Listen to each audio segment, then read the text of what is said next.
What's up, guys? My name is Lauren and welcome back to my channel where we talk about money and mindset as well as my family's own journey to pay off six-figure debt. So if you like videos like that, then make sure you hit the subscribe button so you don't miss any new videos. Today we're going over our April 2022 budget recap. For April, our goal was to increase our sinking funds. As of the end of March, the close of March, we had about $300 total in sinking funds, and I like that number to be more at $2,000 to $3,000. And our sinking funds had really gotten depleted for two reasons. One, we were underfunding them, and two, inflation hit us hard and there was a little bit of overspending, but really it was those first two reasons that we were underfunding them and inflation was impacting our budget as well, and we hadn't made proper adjustments. So going forward, we've made more adjustments and we are hoping to get our sinking funds back in good shape. So for April, we were able to increase the total amount in our sinking funds, and that is really going to be the focus for May and June as well. I think is just to keep increasing those sinking funds so we can get them back to where we feel more comfortable. So let's get into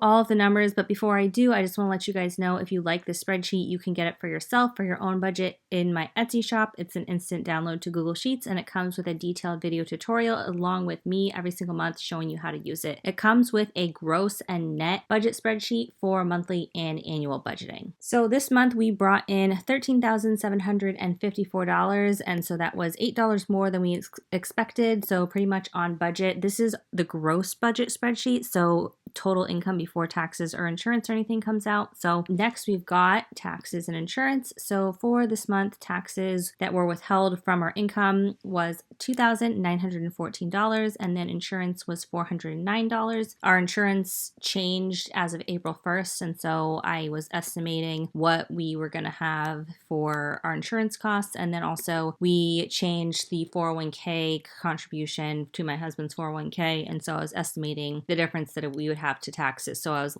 pretty far off on the taxes, not too far off on the insurance. And then we did enroll in the FSA program. That's a flex spending account for medical expenses. And so that is $110 per paycheck or $220 this month for that FSA cost. And so total for taxes and insurance this month was $3,542. So we are under budget by $314 in this category. Next is pay yourself first, which is investing. I like to include this front and center on our budget spreadsheet because I like to keep it top of mind and it's really important. So the two places we are currently investing are into my husband's 401k, which we had budgeted $600 and we did put $600 in this month, and then to my brokerage accounts. We had budgeted $200 and I was only able to get $110 in there. I invest in a few different accounts.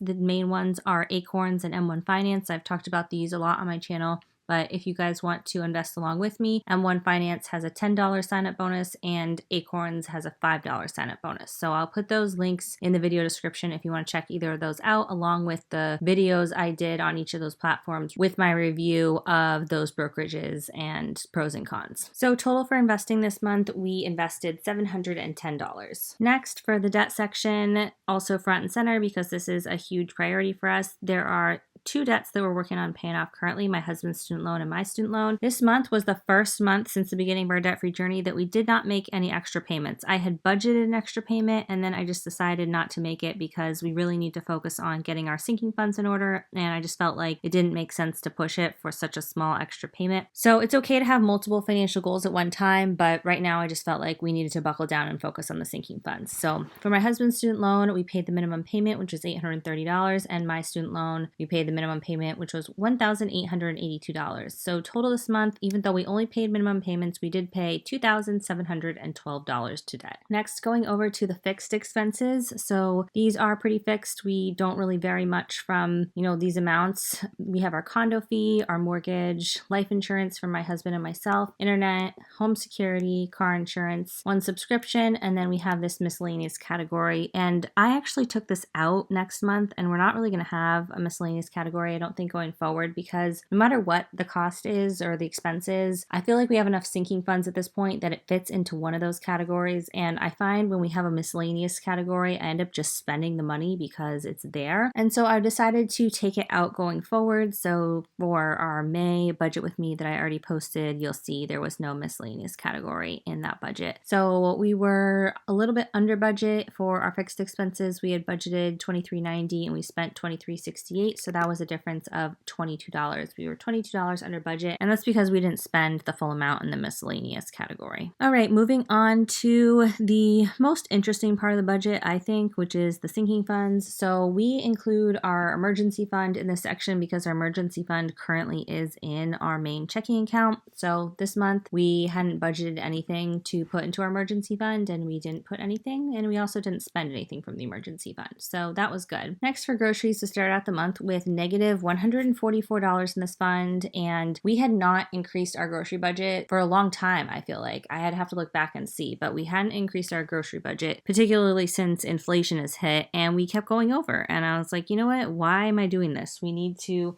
make an adjustment. I didn't want to spend more on groceries, but we were buying the same things and it was just costing more, and I needed to be realistic. So we increased our grocery budget from $250 a week to $275 a week, and so we budgeted $1,100, and then we actually put in $1,206. We spent $1,061, and that gave us an ending balance of $1 in that fund. So we're able to catch up from this negative $144 that we were at last month by putting a little bit extra in the fund and spending a little bit under that $1,100. So we are now back on track with our grocery fund. For our vacation fund, we started out with $237. We didn't budget anything, but we did spend $232 because we took a small vacation in April, and that left us with $5 in that fund. I block out my husband's spending, my spending, and my daughter's spending just for privacy. So next we have baby number 2, which I'll probably block out eventually, but baby number 2 is not born yet. I'm actually due in July. I actually have at this point like 8 weeks left because I might get induced a week early. I'm going to talk about that in my next pregnancy update. But yeah, like at this point that I'm filming, I may have 8 weeks left. And so it's pretty crazy. Like this baby may be here at the end of June or like the very, very, very beginning of July. So it's really coming up. So we are working on getting this fund in good shape. May and June,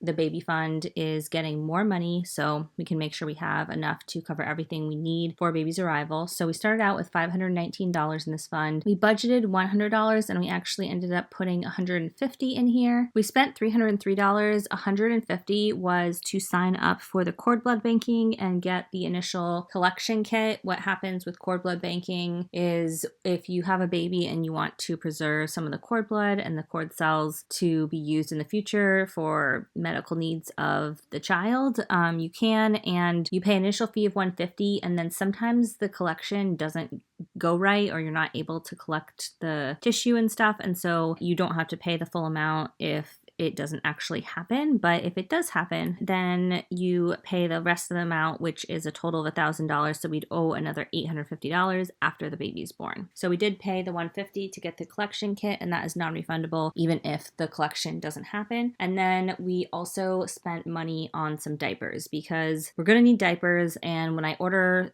diapers or pull-ups for my daughter, there's a lot of times a deal at Target. If you spend $100, you get a $20 Target gift card, and so her diapers aren't $100 a month at this point, and so I add a couple boxes of diapers for baby on to hit that $100 and then keep those gift cards, and that's part of how we're going to fund some of the things we need off of the registry, which I have at Target as well. So yeah, that is part of my plan. The other part of my plan for baby's expenses is I use Fetch Rewards. Every time I get groceries or buy diapers or anything like that, I use Fetch Rewards to scan in my receipts. And so I have over 100,000 points on Fetch Rewards, and that is worth $100 in gift cards. So I'm going to get a Target gift card with those points as well. If you want to check out Fetch Rewards, I will put my link in the video description. If you use my link, you get $2 when you sign up. It's 2,000 points, which is equivalent to $2. And they've got tons of places to get gift cards like Starbucks or Amazon or Target. I mean, I think between those three, most people would use those, but there's tons of other options on there as well. So at the end of the month, we ended with $366 in this fund. So we need to get this fund up to over $850 before baby's arrival so we can pay for the rest of the cord blood banking. And then most of the stuff we need for her that we haven't gotten yet, I'm going to use the Target gift cards that I've gotten that I've been saving when I get those like diaper deals like I was just talking about, and my Fetch Rewards points. nice. Okay, next for kids' activities, we started out with $32. We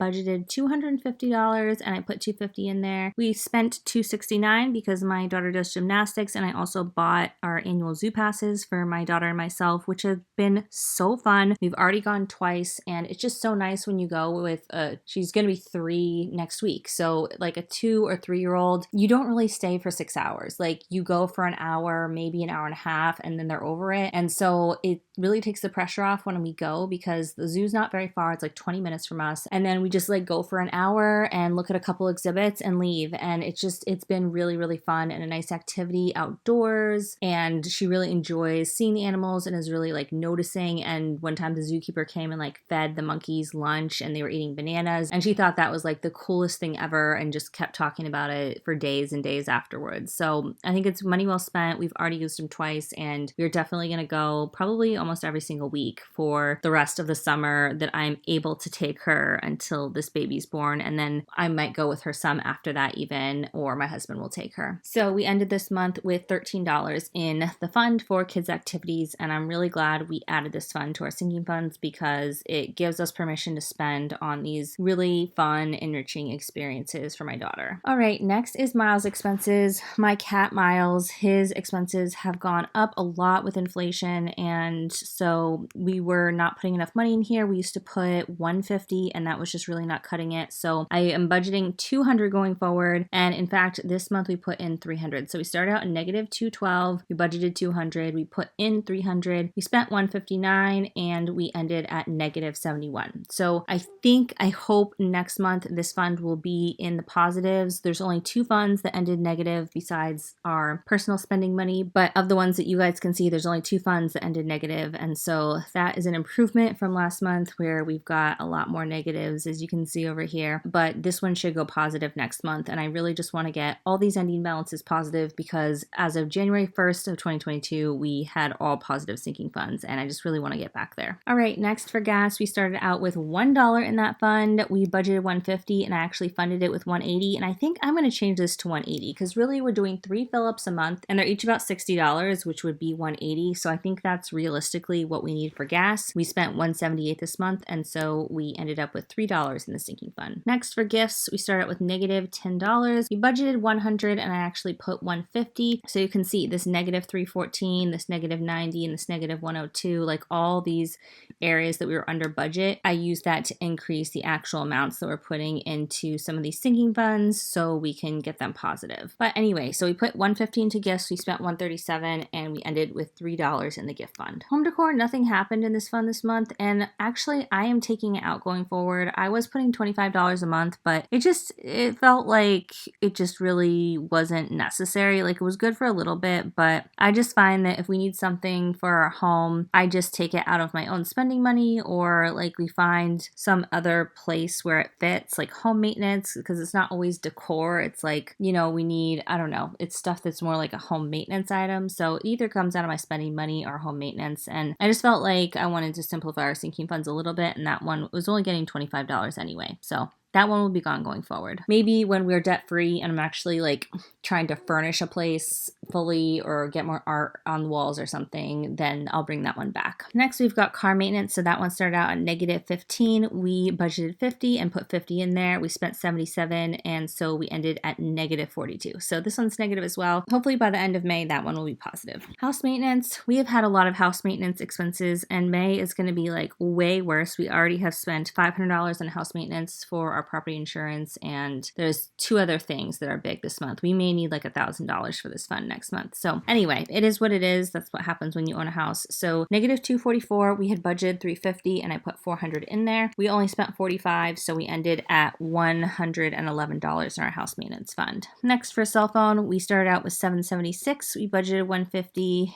and we actually put 150. We spent $197 on our cell phone bill this month, and that ended at $729. Town sewer and water, we pay these quarterly or biannually. So we did have one of those bills this month. So we started out with 168, budgeted 85, paid 152, and ended with 101 in this fund. Next is utilities. So separate from our water and sewer, we pay for electric and gas. So we started out with 107. This has been a really expensive winter, but finally the weather's breaking and we're not using as much gas or electric. So our bill is getting more toward the normal level, but slowly. So we started out with 107. We budgeted 400. We spent $399. So we ended at 108. So hopefully next month will be closer to like 350 or 300, but yeah, it's just been an expensive winter. And then finally, we've got Christmas/RAB Day. So my daughter's birthday is actually, we had her party in April and her actual birthday is in May. And so we're going to do something small for her birthday, but most of her birthday expenses are paid for. And actually, I took out a bunch of cash that we didn't end up using because I thought we were going to use it to pay for some of the food and we ended up not using it. So I put that back into the May budgets. So there'll actually be a good amount in this fund at the end of May, probably. So we started out with 165, we budgeted 100, we spent 226, and we ended with $39. So looking at the overall progress in our sinking funds this month, we started out with $9,299, and remember, $9,000 of that is emergency fund, so really $299 in sinking funds. We had budgeted $38.85 to put into our sinking funds, and we actually put $4,421, so a significant amount more than we budgeted went into our sinking funds. We spent $4,067, so we spent less than we put in, which is the goal here. And so we ended with $9,653. So essentially we have $653 in our sinking funds. So it's not as much as I wanted. I was hoping we would get to the $1,000 mark this month, increase our sinking funds to at least $1,000, but they're moving in the right direction at least. And so that makes me really happy. And I'm hoping that by the time this baby comes, we will have that $2,000 to $3,000 in our sinking funds. So let's take a look at what we did this month compared to what we planned on doing. So we planned on putting 28% of our money to taxes and insurance, and we only put 25.8%. And then for pay yourself first, we had planned to put 5.8% and we put 5.2. We were a little bit short of that goal, but pretty close, still around 5%. For debt, we had planned to put 20.5% to debt and we put 19.7. So again, put a little bit less to debt, but around that 20% mark of our gross income, which is just insane. And then for fixed expenses, we had budgeted 17.4% and we put 17.2. And then here's the big difference. Sinking funds, we had budgeted 28.3% and we ended up putting 32%. So an extra 4% above and beyond what we budgeted went to sinking funds, and that was our effort to get our sinking funds in shape. So that is it for our April budget recap. As I mentioned, again, if you like this spreadsheet, you can get it for yourself in my Etsy shop. It is an instant download to Google Sheets, so you can download it immediately and start using it right away. And it comes with a detailed video tutorial, so even if you're not